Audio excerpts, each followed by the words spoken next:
Praise allot, దేవునికి మహిమ కలుగును గాక.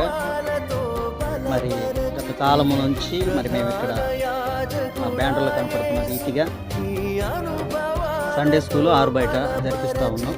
మరి దేవుని కృపను బట్టి కొంతమంది సహాయం చేసి ఈ బేస్ మట్టం ఈరోజు వేస్తున్నాము.